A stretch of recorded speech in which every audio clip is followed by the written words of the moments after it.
मैं चाहूंगी कंचना यादव जी, आप अपनी बात रखें। राहुल गांधी ने जो पोस्ट की है उस पर आरजेडी कैसे देख रही है? क्योंकि बीजेपी का तो ये कहना है और बीजेपी के जितने भी साथी पार्टियां हैं वो ये कह रही हैं, खासतौर पर जेडीयू का ये कहना है कि जो जैसा करेगा वो वैसा ही भुगतेगा। देखिए, दो तीन बातें हैं। पहली बातें तो ये बार बार कह रहे हैं कि वो सूत्र कौन है उसका नाम बताए।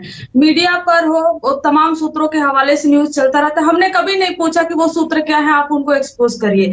बीजेपी के पास सूत्र हो सकता है, एनडीए के पास सूत्र हो सकता है, वो सूत्र के आधार पर बात कर सकते हैं, लेकिन ये अपोजिशन के पास, ये एलओपी के पास सूत्र नहीं हो सकते। उनका ये कहना है अगर हमारे पास कोई सूत्र है तो उनका नाम एक्सपोज करिए। ये तो सोचिए कि हमारे पास सूत्र नहीं हो सकते। दूसरा, ये अकाउंटेबिलिटी की बात कर रहे हैं कि वायनाड में जो हुआ उसको डाइवर्ट करने के लिए ऐसा राहुल गांधी जी ने पोस्ट किया। तो इतने छोटे राजनीति राहुल गांधी जी और लीडर ऑफ अपोजिशन नहीं करता और ना ही विपक्ष के नेता करते हैं, पहली बात। और वो लोग अकाउंटेबिलिटी की बात कर रहे हैं जो 10 साल में पावर में रहने के बाद कभी अकाउंटेबिलिटी नामक चीज उन्होंने लिया ही नहीं। अगर आप उनसे पूछो कि 2 महीने में 11 बार ट्रेन एक्सीडेंट हुआ तो वो यूपीए की सरकार से कंपैरिजन करने लगेंगे। कंपैरिजन ही उनकी अकाउंटेबिलिटी है। ये बीजेपी की अकाउंटेबिलिटी की मैं बात कर रही हूँ। मणिपुर पूछो तो संदेश खाली पर बात करेंगे।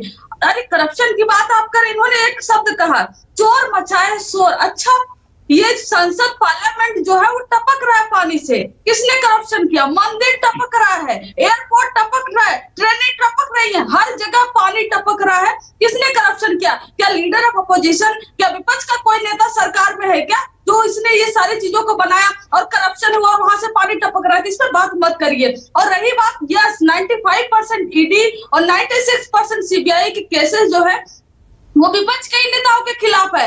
हम कुछ भी आवाज उठाए, चाहे वो स्टेट में आवाज उठाए या सेंटर में आवाज उठाए, आप तुरंत भेज देते हो ईडी, सीबीआई, इनकम टैक्स को। जैसे विजय जी ने इस पर ये कहा, कंचना जी, विजय जी ये कह रहे हैं कि ईडी सीबीआई रेड ऐसे ही नहीं करती, उनके पास कुछ सॉलिड इंफॉर्मेशन होती है, कुछ प्रूफ होते हैं, तभी वो आगे बढ़ती है। और लालू यादव जी का उन्होंने एग्जाम्पल भी दिया कि चारा घोटाले में वे जेल में गए, वहां तो अदालत का मामला था, फिर अदालत ने भेजा उनको जेल। उदाहरण के तौर पर उन्होंने समझाया इस बात को। पहली बात जो है, इन्होंने ये कहा कि ईडी सीबीआई ऐसी रेड नहीं करती। इलेक्शन के जस्ट पहले लालू जी को बैठाकर, तेजस्वी जी को बैठाकर घंटों सुबह से शाम तक पूछताछ हुआ। इलेक्शन के जस्ट पहले आपने हेमंत सोरेन जी को गिरफ्तार किया। इलेक्शन के जस्ट पहले अपने आम आदमी पार्टी के नेताओं को गिरफ्तार किया। और इसमें क्या गलत है? अगर अरविंद केजरीवाल जी ने कहा कि ईडी आने वाली है गिरफ्तार करने उनको, तो क्या ईडी आई नहीं क्या उनको गिरफ्तार करने? उनके नेता गिरफ्तार नहीं किए गए क्या? किए गए।